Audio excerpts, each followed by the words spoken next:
بسم الله الرحمن الرحيم الحمد لله رب العالمين والصلاة والسلام على سيد المرسلين محمد وعلى آله وأصحابه وزوجاته وذرياته ومن تبعهم بإحسان إلى يوم الدين وبعد. قال الله تبارك وتعالى: يا أيها الذين آمنوا قوا أنفسكم وأهلكم نارا وقودها الناس والحجارة. مشاہدین اعظام، السلام علیکم ورحمۃ اللہ وبرکاتہ. میں آپ حضرات کے سامنے تعلیم میں ناکامی کے اسباب اور مکتب کی اہمیت پر روشنی ڈالوں گا، اور میں یہ بتانے کی کوشش کروں گا کہ تعلیم میں ناکامی کیوں ہوتی ہے اور مکتب کی کیا اہمیت ہے. تعلیم میں ناکامی کے اسباب. تعلیم بہت صبر اور پتہ ماری کا کام ہے. ارباب مدارس اور اساتذہ اتنی محنت نہیں کر پاتے جتنی مطلوب ہے. پورا معاشرہ بگڑا ہوا ہے. بڑوں کے غلط نمونے اور ہمجولیوں کی بری صحبت کے غیر محسوس اثرات بچے قبول کرتے رہتے ہیں. اس طرح اچھے بھلے بچے غیر شعوری اور غیر ارادی طور پر مختلف برائیوں کا شکار ہو جاتے ہیں.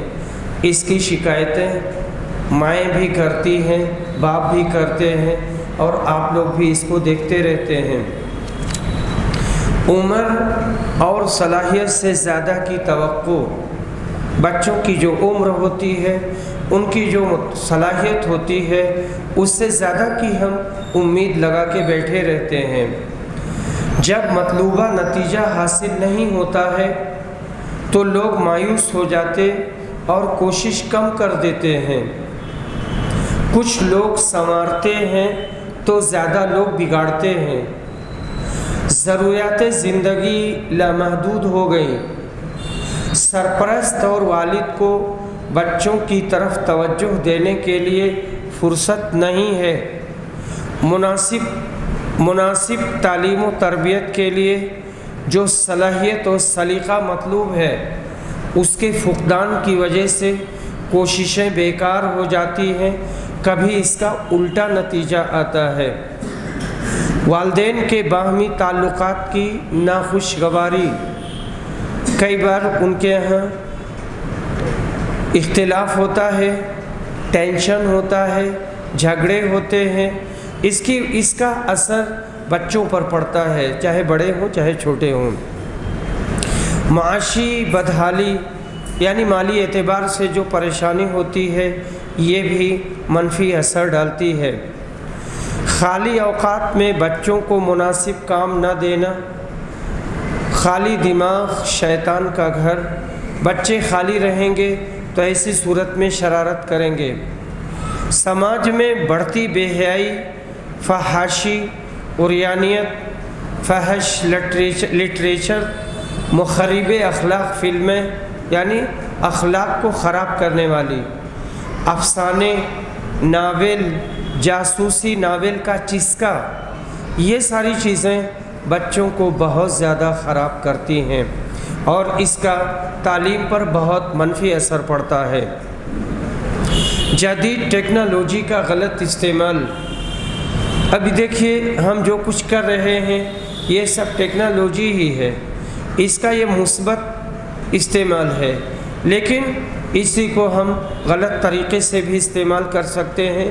موبائل میں جائیے، یوٹیوب پہ جائیے، فیس بک پہ جائیے، اور اس کے بعد میں دنیا جہاں کی اچھی چیزیں بھی دکھیں گی اور غلط چیزیں بھی دکھیں گی.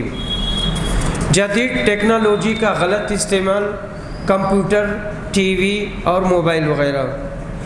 بچوں کے بننے اور بگڑنے میں گھر، مدرسہ، ماحول، معاشرہ اور ملک کسی نہ کسی حد تک اثر ڈالتے ہیں. اس کے بعد میں ہم مکتب کی اہمیت پر بات کریں گے، اور اس کا نام ہے مکتب کا خون ہو گیا اسباق مر گئے۔ مکتب کی بہت اہمیت ہے، یہیں سے تعلیم کی بنیاد پڑتی ہے۔ اس کی دھول مٹی میں پڑھنے والے بچے آگے چل کر بڑے قائد، پروفیسر، کرنل، صدر جمہوریہ اور وزیر اعظم تک بنتے ہیں۔ جس قوم نے اس کی اہمیت کو سمجھا، اس نے اپنے مکتب کو ہر اعتبار سے مزین کیا، عصری تقاضوں کے مطابق نصاب وضع کر کے اسے جدید ٹیکنالوجی سے مسلح کیا، بچوں کی صالح تربیت کے لیے باصلاحیت معلمین اور معلمات کی خدمات حاصل کی۔ پھر کیا تھا، کچھ ہی دنوں کی محنت کے بعد ان مکاتب میں علم کا سیلاب آ گیا۔ اس مضمون میں ہم مکاتب کی زبوں حالی سے جو تعلیمی بحران پیدا ہوا ہے، اس پر چند قطرے آنسو بہانا چاہتے ہیں اور ساتھ ہی ساتھ کچھ مشورہ بھی دیں گے۔ عروج کے بعد زوال آتا ہے۔ جب کوئی قوم زوال کا شکار ہو جائے تو اسے اپنی عظمت رفتہ کو واپس لانے کے لیے کوشش کرنی چاہیے۔ دنیا میں حوصلہ رکھنے والے ہی کامیاب ہوتے ہیں اور تاریخ کا دھارا موڑتے ہیں۔ ہندوستان میں جہاں مکاتب عقیدہ و عمل کی ترویج و اشاعت کے اہم ذرائع ہیں، وہیں دین کی حفاظت کے لیے مضبوط قلعے ہیں۔ جب تک مکاتب کی نگرانی قابل ناظم اور بہترین معلم تعلیم کا کام کرتے تھے، تب تک یہ سونا اگلتے تھے اور نہایت قابل بچے پیدا ہوتے تھے۔ لیکن اب حالات بدل گئے ہیں، مکاتب بانجھ اور بے ثمر ہو گئے ہیں، الا ماشاءاللہ۔ دیہاتوں اور گاؤں سے جب بچے بڑے اداروں میں پڑھنے آتے ہیں تو ان کے امتحان سے ان کے مدارس کا پتہ چلتا ہے کہ یہ کتنے پانی میں ہیں۔ ان کی عام اور خاص ہر دو صلاحیت کمزور ہوتی ہے، اچھے سے قرآن نہیں پڑھ پاتے، تحریر بہت خراب ہوتی ہے، اردو، ہندی اور انگریزی کا پڑھنا قابل ستائش نہیں ہوتا ہے۔ مکاتب کی بدنصیبی اس وقت بڑھ جاتی ہے جب اس کا ناظم اور ذمہ دار کوئی ناخواندہ اور جاہل سیٹھ ہوتا ہے، جو نہ تو خود تعلیم کے نشیب و فراز سے واقف ہوتا ہے اور نہ ہی دوسروں کو کام کرنے دیتا ہے۔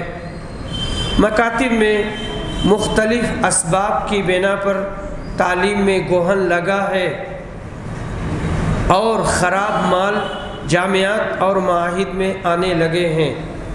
ان سے مکاتب کی حقیقی تصویر سامنے آ سکتی ہے، اور اگر ناظم حساس، باشعور اور زندہ ہو تو اس میں تبدیلی پیدا کر سکتا ہے۔ اس جائزہ کے بعد مکاتب میں تعلیم کا سبز انقلاب کیسے لائیں، اس بابت ہم بات کریں گے۔ بہت سے مقامات ایسے ہیں جہاں مکاتب نہیں ہیں، بچے بچیاں انگریزی، ہندی میڈیم میں پڑھتے ہیں۔ عام طور سے والدین ان کی دینی تعلیم و تربیت کی بابت دھیان نہیں دیتے اور گھر پر اس کا انتظام نہیں کرتے۔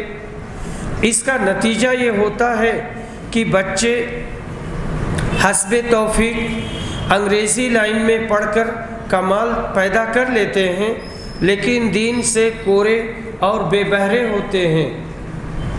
بہت سے مقامات پر مکاتب سیاست کا نشانہ بنتے رہتے ہیں۔ گاؤں میں اکثر دو پارٹی ہوتی ہے، اس کی زد میں مسجد اور مدرسے بھی آتے ہیں۔ مدرسے بسا اوقات بند بھی ہو جاتے ہیں، اس کی وجہ سے بچے چکی کے دو پارٹوں میں پستے ہیں اور ان معصوموں کا خون ہو جاتا ہے۔ ان کی تعلیم و تربیت برباد ہو جاتی ہے۔ اس طرح کے اختلافات میں نے اپنی آنکھوں سے دیکھا ہے۔ کبھی ایسا ہوتا ہے کہ گاؤں یا محلہ والے مل کر مکتب چلا سکتے ہیں لیکن چلاتے نہیں ہیں۔ مسجد میں گھنٹہ 2 گھنٹہ کا مدرسہ بھی نہیں چلاتے تاکہ بچوں کو قرآن اور دینیات پڑھایا جا سکے۔ کبھی ایسا ہوتا ہے کہ گاؤں والوں کے پاس مکتب ہوتا ہے لیکن بچوں کی تعداد کے مطابق معلم نہیں ہوتے۔ مکتب بچوں سے کھچا کھچ بھرا رہتا ہے پر ان کو پڑھانے والے بہت کم ہوتے ہیں۔ اس کا نتیجہ یہ ہوتا ہے کہ ان کو برابر سبق نہیں مل پاتا ہے اور نہ ہی آموختہ وغیرہ سنا جاتا ہے۔ اس سے بچے کمزور ہو جاتے ہیں بھلے ہی ان کا درجہ بڑھا دیا جائے۔ بعض مقامات پر مساجد میں مکاتب چلتے ہیں لیکن اس کا کوئی مناسب نصاب نہیں ہوتا اور درجات کی تقسیم بھی نہیں ہوتی ہے۔ ایسا بھی ہوتا ہے کہ معلمین اور معلمات بہت کمزور ہوتے ہیں۔ ان کی تعلیمی صلاحیت کو فروغ دینے اور ان کی خفتہ صلاحیتوں کو بیدار کرنے کے لیے کچھ نہیں کیا جاتا۔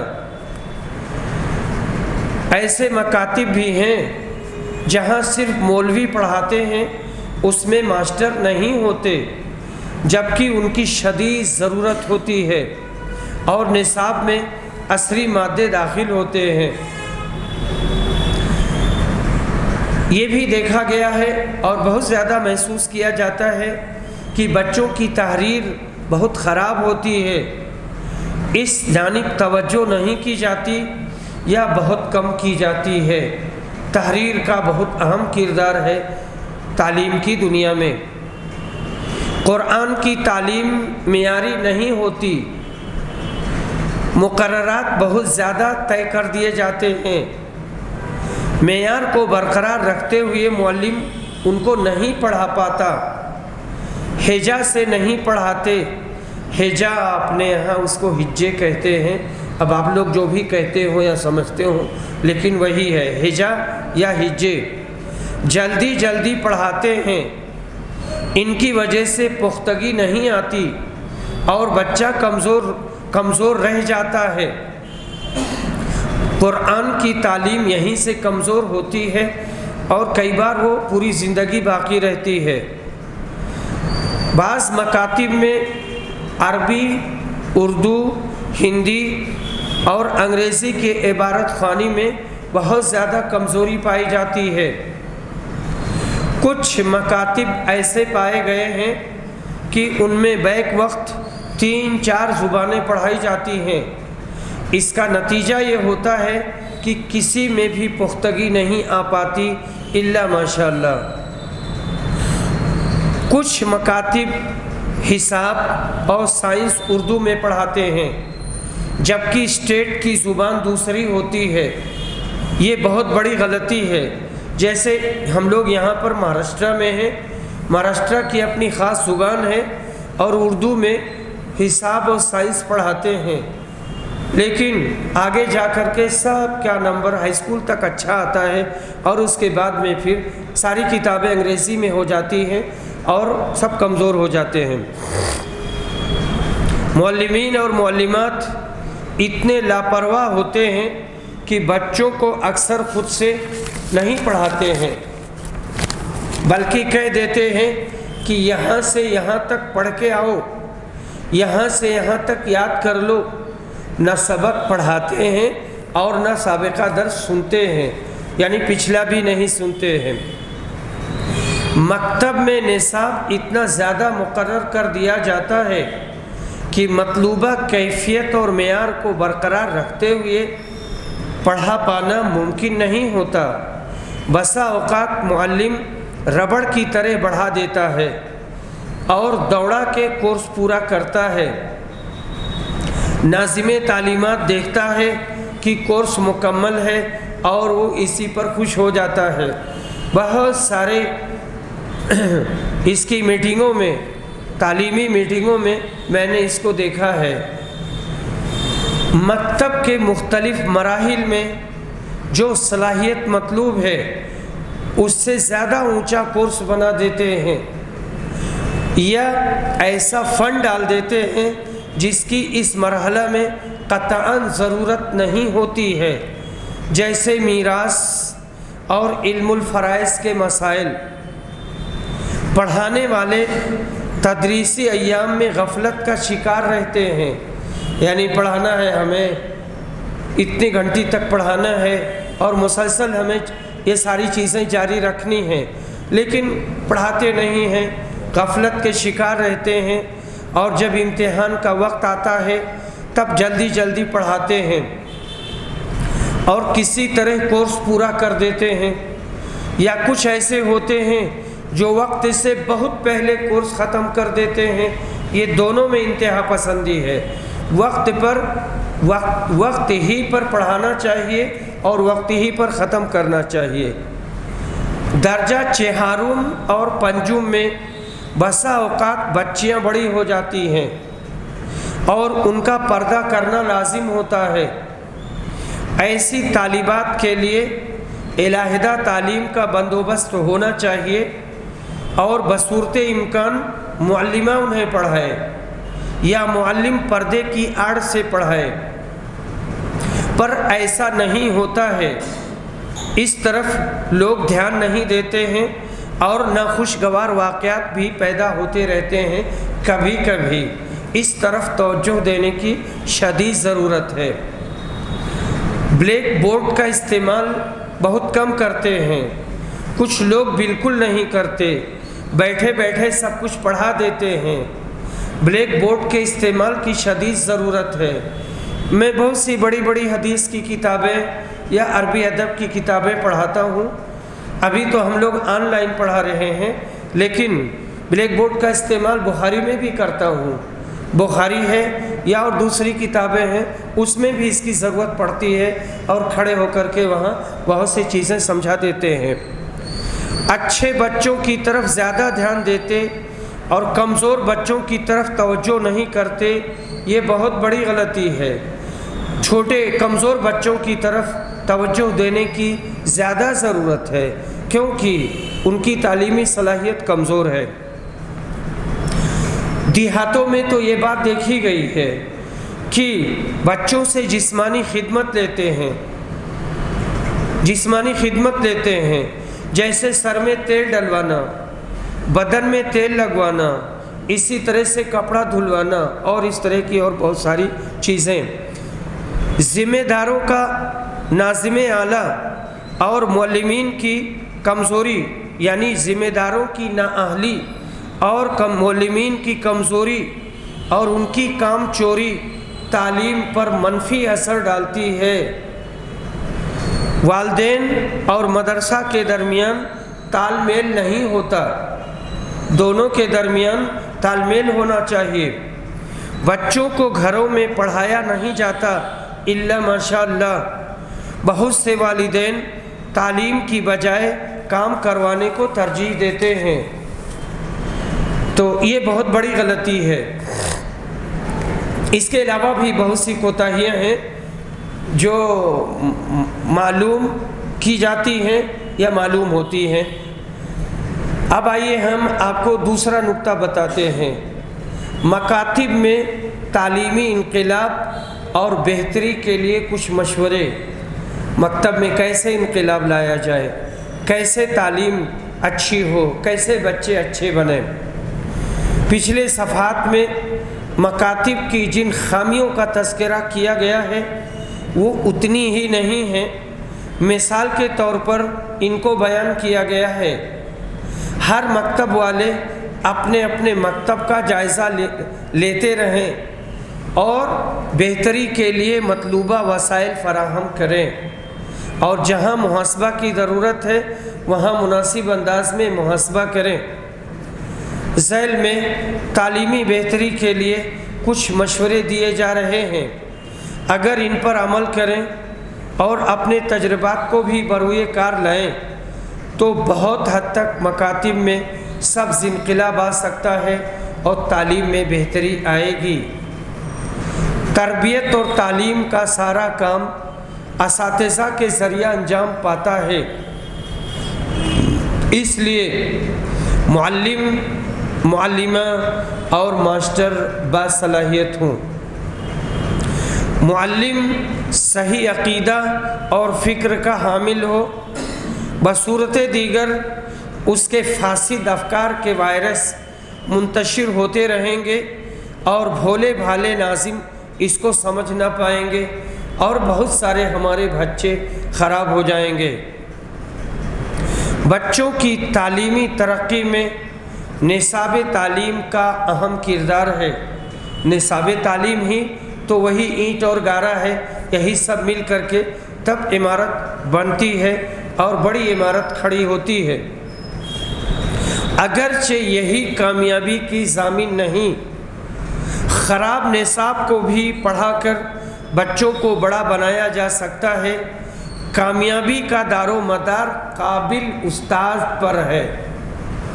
استاد قابل ہے تو بچوں کو قابل بنا لے جائے گا، لیکن اگر استاد قابل نہیں ہے، محنت سے نہیں پڑھاتے ہیں، تو ایسی صورت میں وہ سب کمزور رہ جائیں گے۔ اسٹیٹ کا عصری نصاب لازمی طور پر پڑھائیں اور مناسب مقدار میں اس میں دینی علوم داخل کریں۔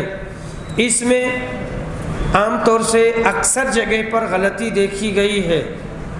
ہم ہر جگہ نہیں گئے ہیں، لیکن جہاں جہاں جانے کا اتفاق ہوا ہے، دینی مدارس میں جو عصری تعلیم ہے اس کے بارے میں اچھے سے اس کو نہیں پڑھاتے ہیں، یا ایک ہی اپنے جو ماسٹر حضرات ہیں، معلمین ہیں، ان کو نہیں رکھتے ہیں۔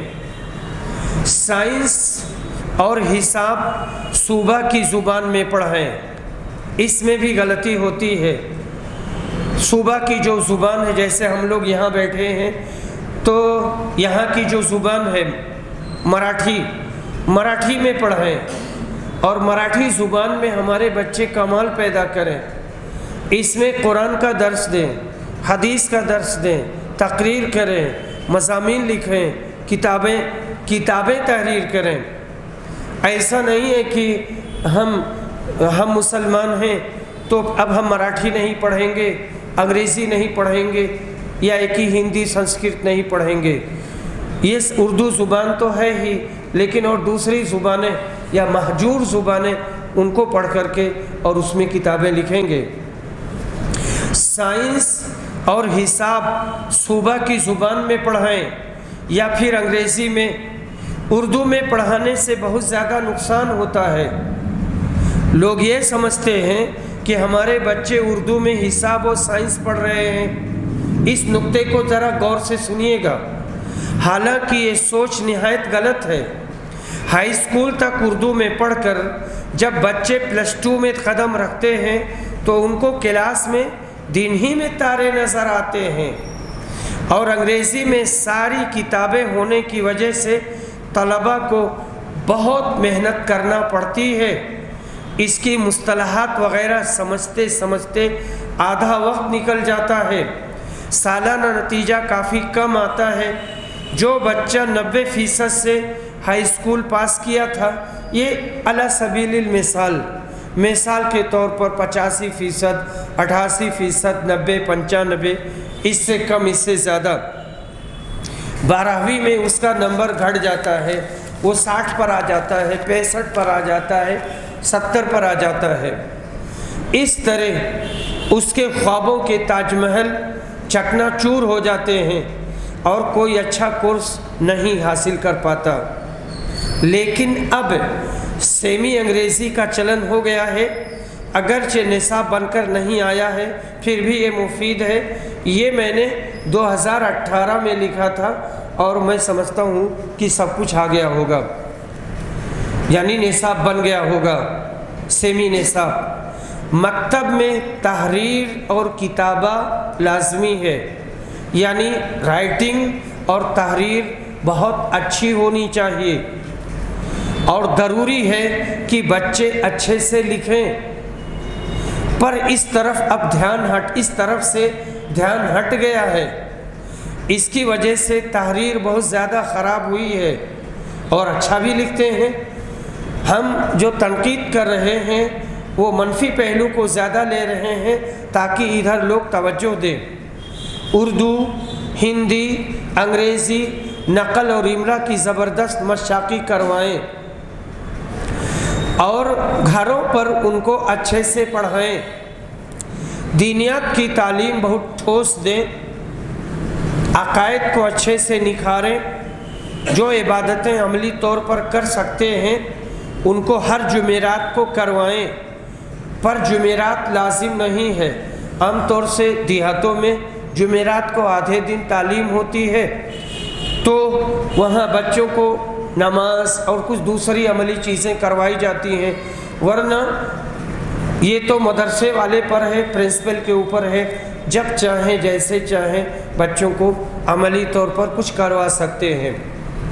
میرا تو یہ بھی کہنا ہے کہ مکتب سے لے کر فضیلت ثانی تک پروجیکٹر کا استعمال کیا جائے یا کمپیوٹر کے ذریعہ بہت سی چیزیں دکھائی جائیں۔ جن اسباق کو بچے رٹتے ہیں ان کو دیکھ لینے کے بعد ان کا سمجھنا اور پھر یاد کرنا آسان ہو جائے گا۔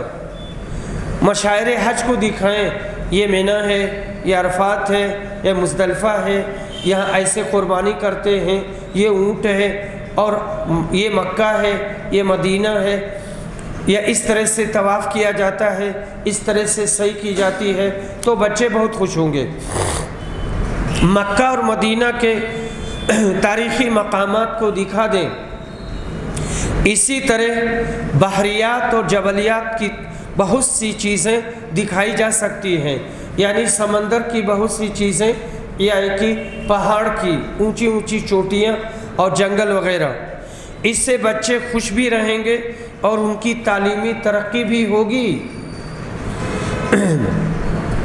قرآن کی تعلیم بہت سے مقامات پر عام طور سے کمزور دی جاتی ہے۔ اس کا واحد سبب سبق کا زیادہ پڑھانا اور ہجے پر ترکیز نہ کرنا ہے۔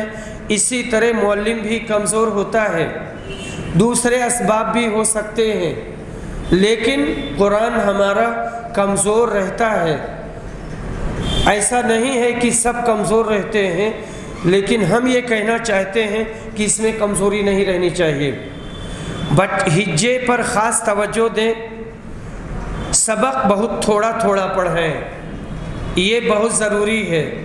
سبق تھوڑا پڑھائیں لیکن ترکیز کے ساتھ پڑھائیں، خوب مشاقی کروائیں۔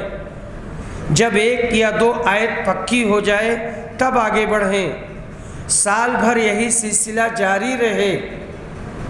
آیات اور سورتوں کی تعداد نہ دیکھیں کہ ابھی تو اتنی ہی آیت پڑھے ہیں، ابھی اتنی ہی سورت پڑھی ہے، یہ مولانا صاحب کرتے کیا تھے، حافظ صاحب کرتے کیا تھے۔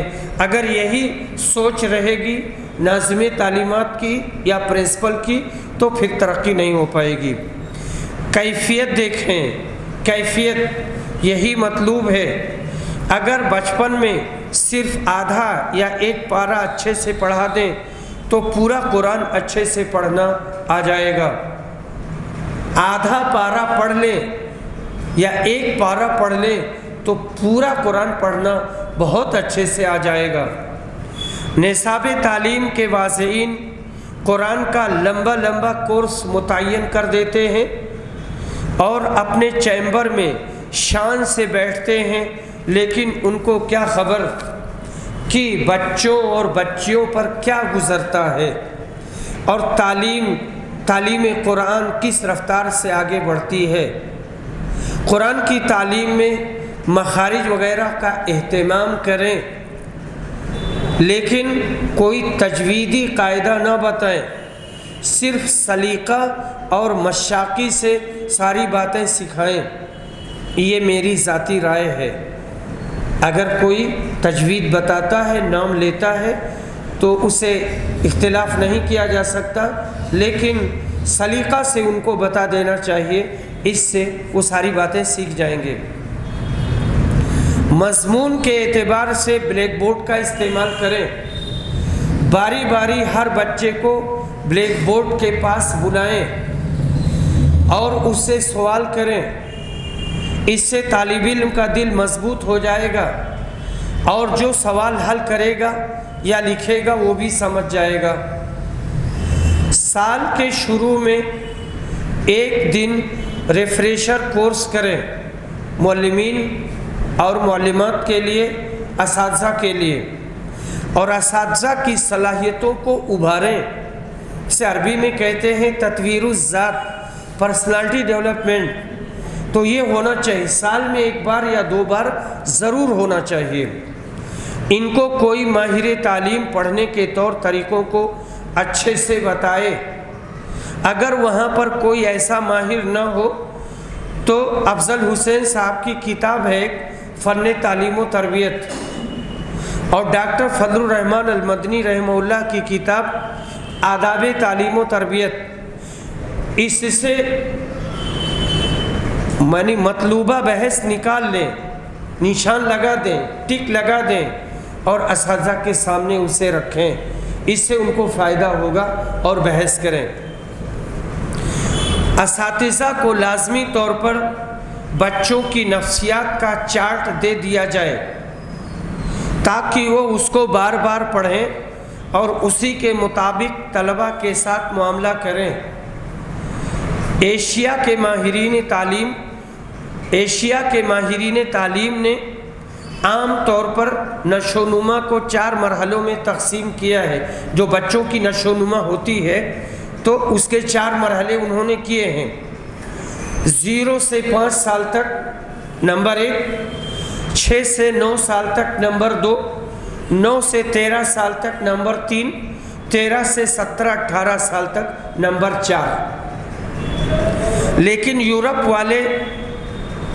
والے بھی 4 مرحلوں میں تقسیم کرتے ہیں، پر ان کے یہاں ہر مرحلہ 6 سال کا ہے اور 24 سال پر جا کر ختم ہوتا ہے۔ 6، 12، 18، 24۔ اساتذہ کو جس سال کے بچے پڑھانے کے لیے ملتے ہیں اس عمر کی نفسیات کا جاننا بہت ضروری ہے، اس سے تعلیم کا کام زیادہ بہتر انداز میں ہوگا اور کبھی کبھی مارنے پیٹنے والی مشکلات جو پیدا ہو جاتی ہیں وہ نہیں ہوں گی یا کم ہوں گی۔ مدرسے کو، اسکول کو یا جہاں پر معلم یا ماسٹر پڑھاتے ہیں ان کو باضابطہ چارٹ دے دینا چاہیے۔ نفسیات کے سلسلے میں بہت سی کتابیں لکھی گئی ہیں، انگریزی میں، عربی میں، اردو میں۔ آسان ترین کتاب فن تعلیم و تربیت ہے، نشو و نما کے اس میں مراحل ہیں، اسی کا فوٹو کروا کر کے ان کو دے دیا جائے، لیکن لازمی طور پر انہیں دینا چاہیے۔ سال میں کم سے کم 2 بار تعلیم کا آبزرویشن کروائیں۔ یہ جائزہ غیر جانبدارانہ ہو، جائزہ لینے والا ایمانداری کے ساتھ ساری کمیوں اور کوتاہیوں کی تفصیل بتا دے۔ مدرسہ کا ذمہ دار اسے شرح صدر کے ساتھ قبول کرے اور خامیوں کو دور کرنے کا منصوبہ بنائے۔ اساتذہ کی حوصلہ شکنی نہ کریں بلکہ ان کو حوصلہ دیں اور جہاں جہاں خامیاں پائی گئی ہیں ان کی اصلاح کریں۔ اگر اساتذہ کی سخت گرفت کریں گے تو مطلوبہ نتیجہ نہیں آ پائے گا۔ نرمی اور پیار سے ان کا محاسبہ کریں، گرفت کریں، غلطیاں پکڑیں لیکن پیار سے، تو پھر وہ غصہ بھی نہیں ہوگا اور سارا کام اچھے سے ہو جائے گا۔ تعلیم و تربیت کی بابت جتنے وسائل مطلوب ہیں وہ سب فراہم کیے جائیں۔ کیا چاہیے؟ چٹائی چاہیے، چاک چاہیے، بلیک بورڈ چاہیے اور یہ ساری چیزیں وہاں پر ہونی چاہیے۔ کلاس میں ڈسٹر اور چاک رکھا رہے، اگر نقشہ کی ضرورت ہے تو بھی رکھا رہے۔ استاذ اپنے ساتھ لے کر آئے، یا تو وہاں رکھا رہے یا استاد اپنے ساتھ لے کر آئیں۔ کبھی ایسا ہوتا ہے کہ معلم کچھ لکھنا چاہتا ہے تو میز پر چاک نہیں ہوتا،